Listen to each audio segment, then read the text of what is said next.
Continuando con los temas que han marcado muy bien mis compañeros, ahora vamos a seguir tocando el tema sobre cómo nos afectan las partículas energéticas solares. Los eventos que se producen en el Sol, como bien mencionaron mis compañeros con anterioridad, también promueven que además, cuando hay un fenómeno solar, un evento solar, además del plasma que vienen partículas. Muchas veces se aceleran partículas en la mayoría de estos eventos y estas, cuando alcanzan la órbita de la Tierra, pueden generar diferentes fenómenos. Aquí vamos a tratar cuáles son la verdadera afectación medible, tangible que podemos tener cuando un fenómeno solar libera partículas que alcanzan la Tierra.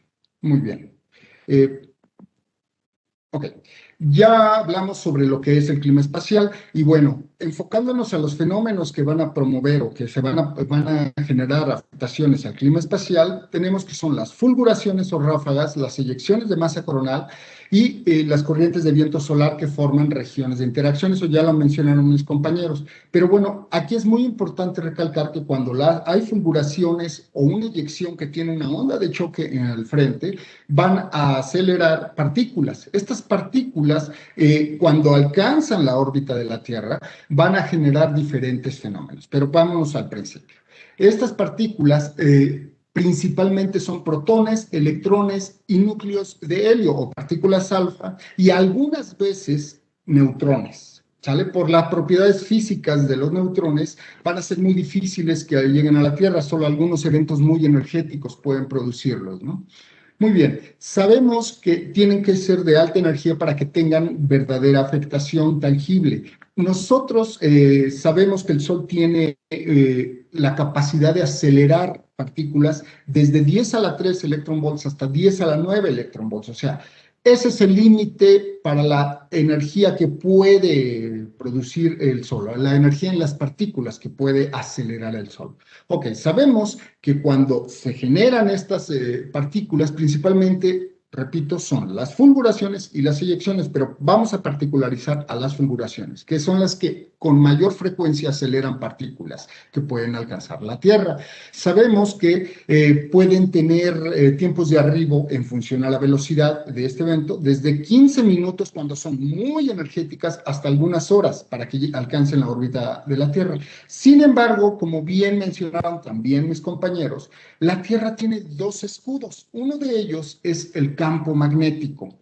Lo que hace el campo magnético es que cuando llegan cargas va a girar alrededor de estas líneas de campo geomagnético y se va a ir rumbo a los polos o en función a la energía. Algunas partículas entre mayor energía no van a tomar en cuenta las primeras líneas de campo magnético hasta las siguientes y se van rumbo a los polos. Una vez que alguna partícula pasa las líneas de campo, se va a encontrar con el segundo escudo, que es la atmósfera de la Tierra. Y este escudo es muy eficiente porque va a detener a la inmensa mayoría de las partículas que ingresan a la Tierra.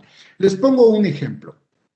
Aquí del lado izquierdo tenemos la altitud de la atmósfera en kilómetros y del lado derecho tenemos cómo se vería la interacción de estas partículas. Primeramente menciono que una vez que una partícula pasa por las líneas de campo magnético e ingresa a la atmósfera, va a chocar con el material o los átomos en la alta atmósfera y va a generar un chubasco de partículas, como se ve en esta imagen, ¿no?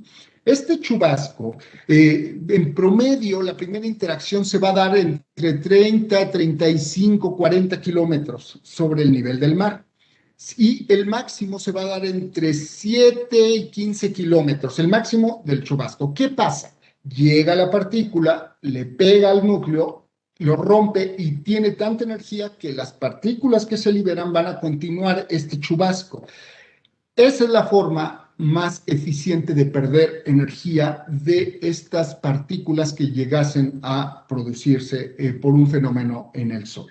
Ok, entonces, una vez que entran, chocan y generan este chubasco, pues bueno, pierden energía en su camino hasta llegar a el nivel del mar, donde ya la energía es muy, muy baja. ¿Ok? Vamos a ver aquí del lado derecho este mapa con colores. Lo que nos está mostrando es en la zona verde, es la zona donde estamos más protegidos. Como bien mencionaron mis compañeros, el campo geomagnético de la Tierra va a desviar en función a la energía de estas partículas energéticas solares, en función a la energía que traigan, van a ser desviadas y va a ocasionar que cada punto en la Tierra o cada posición geográfica en la Tierra necesite una energía, la partícula, para llegar ahí, una energía mínima. ¿Qué quiere decir esto? Que, por ejemplo, en los polos, la zona que se ve en esta imagen superior derecha, en la zona más oscura, entran muchísimas más partículas. ¿Por qué? Porque requieren menos energía para ingresar a esa zona geográfica. La mejor zona es la zona ecuatorial. ¿Por qué? Porque la intensidad del campo magnético va a ser mayor en la zona del Ecuador. Entonces, para que ingresen ahí partículas, necesitan muchísimo más energía. ¿Cuánta energía? Pues estamos hablando hasta de miles de millones de electronvolts más. Por ejemplo, la zona del Ecuador llega a tener hasta 15, 17 gigaelectronvolts para que una partícula llegue ahí. Y en la zona de los polos, con algunos kiloelectronvolts, si se fijan, hay 6, 7, 8 órdenes de magnitud de diferencia, ¿no? En esta imagen, en la zona roja es una anomalía que existe y por eso entran ahí más partículas. Pero bueno, perdón, entran menos partículas, ¿no? Como podemos ver, México se encuentra en una zona donde pueden ingresar partículas en función de cómo se encuentra el campo geomagnético. Estamos en una zona donde las perturbaciones geomagnéticas pueden provocar que un fenómeno solar puede inyectar partículas. Se fijan, estamos en la transición entre la zona verde y la zona azul. Esto quiere decir que las partículas pueden entrar si hay una anomalía o una afectación en el campo geomagnético. Por eso la gran importancia de medirlo de forma local. Ok. En la imagen inferior que vemos aquí, vemos una relación entre la actividad del Sol medida en número de manchas solares, como bien ya lo mencionaron mis compañeros antes. Tenemos el número de manchas solares, que es un símil de la actividad del Sol. Cuando hay un mayor número de manchas, el Sol tiene una mayor probabilidad de emisiones o mayor generación de fulguraciones, eyecciones, etcétera. Y abajo tenemos los rayos cósmicos, o perdón, el flujo de partículas, cómo llegan a la Tierra. Y podemos ver que cuando el Sol tiene una máxima actividad, o sea, mayor número de emisiones, el flujo de partículas que llegan a nivel de Tierra es mínimo. Y a la inversa, cuando el ciclo del Sol esté en el mínimo, o sea, que tiene menor cantidad de emisiones, el flujo de partículas es máximo. ¿Qué quiere decir esto? Que el Sol está modulando las partículas que entran a la Tierra. Sin embargo, estos rayos, que le llamamos rayos cósmicos, son galácticos, o sea, vienen de fuera del sistema solar. Particularmente no son los que más afectan. Esto es algo que quise tocar para diferenciarlos. La mayoría de los rayos o de las partículas que ingresan a la Tierra son galácticos, vienen de fuera del sistema solar. Solo cuando hay emisiones o explosiones en el Sol se pueden producir partículas que pueden afectar el clima espacial, ¿vale? Una vez dicho esto, entendemos que puede provocar afectaciones a la Tierra, como vamos a ver más adelante, solo cuando explota, cuando hay fulguraciones o eyecciones de masa coronal. Ok, vamos ahora a ver cómo son las verdaderas afectaciones, las tangibles, las que medimos. Ok, las afectaciones por partículas energéticas solares se dan principalmente en satélites y naves. Fuera, o sea, cuando estamos fuera. Los satélites están, muchos de ellos, o la mayoría, están dentro del campo geomagnético, pero fuera de la atmósfera. Entonces, solo tienen un pequeño escudo que nos está protegiendo. Sin embargo, este no es eficiente. Aún así, cuando hay una fuerte explosión, cuando existiera una fuerte explosión y se liberaran partículas, estas pueden generar afectaciones. ¿Cómo? Sabemos que cuando, como les dije con anterioridad, la mayoría de estas partículas son protones, núcleos de helio, que son partículas alfa, y electrones, y algunas veces neutrones. Muy bien, una vez que estas partículas llegan, van a generar cargas electrostáticas en los aparatos electrónicos que componen los satélites y los paneles solares, principalmente. Esto va a generar alteración en las señales, descomposturas en los componentes y en las naves, y que pueden generar de forma secundaria alteraciones en la posición y las descargas que afectan la electrónica. Como otro ejemplo, por ejemplo, tenemos que hay dos tipos de cargas. Cuando vienen los electrones en función a su energía, ya sean de baja o de alta energía, van a generar dos tipos de afectaciones, lo que le llamamos la carga superficial y la carga interna. Esto es en los componentes electrónicos de los satélites. La carga superficial es causada por electrones de baja energía, de algunos kiloelectronvolts o de miles de electronvolts, ¿no? Y estos cuando interaccionan con estos materiales en la superficie del satélite o de la nave, van a generar diferencias de potencial que van a incrementarse y posteriormente va a generar alguna corriente o alguna señal que le llaman espuria. Estas señales se pueden confundir con las señales originales y, pues, bueno, muchas veces la electrónica no va a saber cómo reaccionar o va a generar fallas en los componentes. ¿Sabe? Estudios que se han realizado, aquí cabe mencionar que los estudios reales, ¿no? Los llevan a cabo los países que tienen una mayor cantidad de satélites. Entre ellos, básicamente, son Estados Unidos y lo que era la Unión Soviética y ahora Rusia. Rusia tiene una cantidad enorme de satélites y dentro de estos estudios, uno de los más importantes se llevó a cabo en el 2015, donde se publicaron las afectaciones que había desde los años 80 hasta el 2012, y se lo llevó a cabo Dorman, el grupo del profesor Lev Dorman y todos la colaboración rusa en partículas, y ellos encontraron que los eventos con fallas de la mayoría de los satélites más significativos iban de la mano con eventos solares, o sea, alguna fulguración, alguna eyección que llevaba consigo una onda de choque que aceleró partículas y generó fallas que iban desde señales espurias hasta, ellos le llamaron apagado, o sea, la configuración de los paneles podían autocensurarse, si así lo quieren ver, cuando se recibían una cantidad muy grande de radiación. En este caso, lo empezaban a percibir y apagaban para autoprotegerse. Y todo esto genera degradación de los paneles solares, en este caso. Y todas estas fallas fueron documentadas y publicadas posteriormente. Otra de las gráficas que se ven aquí, o en otros de los resultados que ellos encontraron, digo ellos porque hay que tener satélites para poder hacer los análisis, ellos tienen miles, ¿no?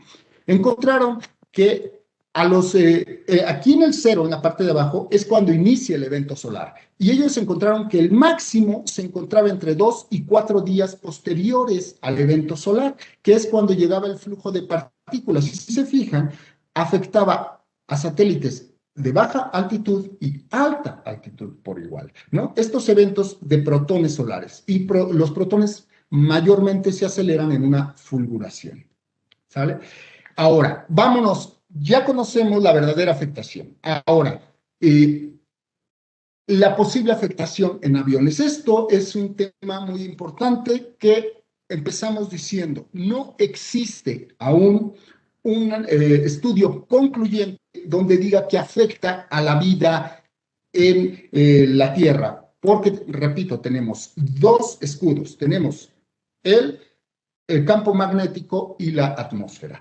Dentro de estos dos escudos no va a haber una afectación real. De hecho, hago un paréntesis, en este momento nos están pasando cerca de 1000 partículas por metro cúbico, se llaman muones, pero no interaccionan con nuestra carne, con nuestra materia, si lo queremos ver, ¿sale? Estamos siempre expuestos a este tipo de radiación, sin embargo, no hace nada. Y ahorita vamos a ver por qué, ¿no? Principalmente. Entonces, cuando existe información donde mencionan que apagues tu celular, que el marcapasos, etcétera, porque viene una eyección o una fulguración que liberó partículas y que te pueden afectar en tierra, no, eso no es cierto. No existe tal afectación. porque nuevamente tenemos a la atmósfera que para todas las partículas. A nivel de tierra no es muy difícil, de hecho no existe, la probabilidad es casi nula de encontrar una partícula que llegue, tal como entró al tope de la tierra, encontrarla a nivel de tierra o a nivel del mar es imposible, ¿sale? Siempre chocan y pierden energía al generar chubascos, ¿sale? Entonces, partimos de ahí. ¿Qué podría generar? Vamos a suponer, como les dije, la primera interacción se da entre 35 y 40 kilómetros sobre el nivel del mar y el chubasco máximo está entre 7 y 15 kilómetros sobre el nivel del mar. Ok, entonces sabemos que las partículas energéticas van a generar este chubasco. Entonces la radiación de partículas a la altura de un vuelo comercial es aproximadamente 300 veces mayor que a nivel del mar. Obvio, porque hay mucho menos atmósfera. ¿Vale? Sin embargo, estos estudios, esto promovió que se hicieran estudios sobre cómo podrían afectar a la vida, a los pasajeros. Bueno, estos estudios continúan. Difícilmente podemos encontrar una solución a corto plazo. Se necesitan hacer estudios por décadas y midiendo en diferentes vuelos. Obviamente sabemos que los vuelos polares, los que pasan muy cercanos a los polos, como lo dijimos al principio, van a tener una mayor afectación porque van a estar inmersos en una mayor densidad de partículas que llegan, ¿no? Ok, pero bueno, en laboratorio se han hecho mediciones y sabemos que los síntomas reales por radiación en los humanos se dan entre voy a entrar a los resultados. Entre 0 y 0.25 sieverts, sievert es la unidad con la que medimos, que es energía, un joule por kilogramo, ¿sale? Entonces, entre 0 y 0.25 sieverts no hay nada, no presenta un síntoma el humano. Entre 0.25 y 1 hay algunas personas que sienten náuseas y pérdida del apetito. Entre 1 y 3 sieverts hay náuseas leves y agudas, pérdida del apetito, etcétera, etcétera, etcétera. Y entre 3 y 6 sieverts hay náusea severa, pérdida del apetito, hemorragias, infección. Aquí, arriba de un sievert, ya podemos decir que sí hay afectaciones reales. Ahora nos vamos. Estas son las mediciones reales. A nivel del mar, la tasa de exposición es de 0.03 microsieverts. O sea, estamos hablando de 7 órdenes de magnitud menor. La afectación es nula, ¿sale? Y a altitudes típicas de los aviones comerciales, que es entre 9 y 12 kilómetros, la tasa va a aumentar entre 5 y 10 microsieverts. Nuevamente, 6 órdenes de magnitud por debajo de alguna afectación real. ¿Qué nos lleva a pensar esto? Que es difícil concluir que una exposición de partículas por vuelos comerciales pueda generar una verdadera afectación. Nuevamente, aprovecho para decir, siempre que lean en medios, en redes, etcétera, que apagues el celular, que te mandó el mensaje X, Z o Y, o alguien hace un video diciendo que sí está afectando la salud, es mentira. La realidad es que todos los estudios nos llevan a pensar que no hay afectación real, porque nos cubre la atmósfera y el campo geomagnético. Ahora, para confirmar esto, se hicieron estudios con los eventos más intensos de partículas registrados en la Tierra desde que tenemos instrumentación para hacerlo. El 29 de septiembre del 89, el 14 de septiembre del 2000, el 20 de enero del 2005 y el 23 de febrero de 1956 fueron los 4 eventos más intensos que generaron partículas muy energéticas. Estos 4 eventos en la historia son los que han generado la mayor cantidad o el mayor flujo de partículas energéticas solares, ¿sale? Y estos fueron los resultados de radiación. Si se fijan, fue 0.5 el del 23 de febrero de 1956, 0.5 milisieverts, 3 órdenes de magnitud por debajo, o sea, 3,000 veces menos que lo que se midió en laboratorio para que algunas personas sintieran náuseas o pérdida del apetito. Esto nos lleva a concluir que los eventos energéticos más intensos en partículas, mientras estemos dentro de la atmósfera, no va a haber ningún inconveniente, ¿sale? ¿Qué afecta? Todo lo electrónico. Eso sí, y fuera de la atmósfera, básicamente. Ok, ¿cómo lo vemos nosotros? Las afectaciones a nivel de tierra. De hecho, ya sabemos cómo afecta, qué afecta y ahora cómo lo medimos. Nosotros lo medimos con instrumentación en tierra y así es como lo vemos. Si se fijan en estas líneas, vemos cómo están llegando las partículas a la Tierra y con una instrumentación especial dentro del Laboratorio Nacional de Clima Espacial manejamos dos observatorios. El Observatorio de Rayos Cósmicos, así se le llama, pero también observamos las partículas energéticas solares, que está en la Ciudad de México, y el Observatorio de Rayos Cósmicos, que está en la cima del volcán Sierra Negra. Así es como lo vemos, como viene el promedio con las variaciones normales y un fuerte incremento. Casualmente esto va de la mano con la duración de la fulguración. Esto lo atribuimos a una explosión en el Sol, una fulguración que fue el 7 de septiembre de 2005. Y así es como se ven. Esto fue el 28 de septiembre del 89, el 24 de mayo de 1990. Estos incrementos son las partículas energéticas solares que pudimos detectar. Estos son algunos otros de los eventos, son los últimos que se dieron, nuevamente el 7 de septiembre de 2005, esto es en la Ciudad de México, pueden ver el incremento tan grande que pudimos tener por cerca de 20 minutos, como se ve aquí, hubo un incremento muy significativo. También sabemos que cuando llegan las eyecciones, muchas veces barren con los rayos cósmicos que llegan fuera, pero eso es tema de otro, para tratarlo de otra forma. Ahora, las afectaciones de las partículas energéticas solares son básicamente estas. Los incrementos y las tormentas geomagnéticas pueden generar que algunas partículas que no deberían entrar sí ingresen. Por eso la importancia de medirlas. Por eso en el LANCE tenemos mediciones de campo geomagnético. Porque cuando hay variaciones locales en el campo geomagnético, permite que ingresen partículas que no deberían haber ingresado. ¿Sale? Como les dije al principio, cada lugar en la Tierra tiene una energía mínima la partícula para poder llegar, pero cuando está perturbado el campo geomagnético debido a una tormenta geomagnética o a una perturbación geomagnética, va a generar que algunas partículas entren, como se puede ver aquí. ¿Sale?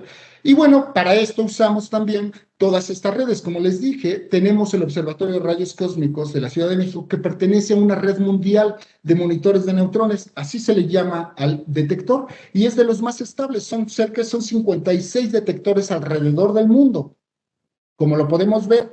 Y también tenemos el Observatorio de Sierra Negra. Estamos aquí en la basecita, que donde se ve la manita, en la base del Gran Telescopio Milimétrico. Aquí tenemos nuestra base de operación, está a 4.580 metros sobre el nivel del mar, y hay 7 detectores. De hecho, ya son 6, ¿no? Por el de Gorner ya dejó de funcionar. Son 6 detectores alrededor del mundo, y aquí pueden ver, ¿no? En la cima Sierra Negra. Y el de México, que es está dentro de las instalaciones en Ciudad Universitaria, y es el único detector latinoamericano que pertenece a esta red, ¿no? México es el único país de Latinoamérica que tiene un detector de este nivel. Y bueno, estamos en tiempo, ya podemos concluir que las afectaciones de las partículas energéticas solares son principalmente en los componentes electrónicos de los satélites, no en los celulares dentro de la atmósfera, no marcapasos, y a la salud ya vimos que todos los estudios nos lleva a pensar que no hay afectación ahora. Hay que esperar si la acumulación de la radiación puede generar afectaciones, pero eso se necesitan estudios de décadas y ya están en marcha. Pero actualmente no hay una conclusión sobre afectación a la salud por partículas energéticas solares dentro de la atmósfera, ¿no? Dentro de la Tierra, a nivel de Tierra. Bueno, pues muchas gracias y esto es todo.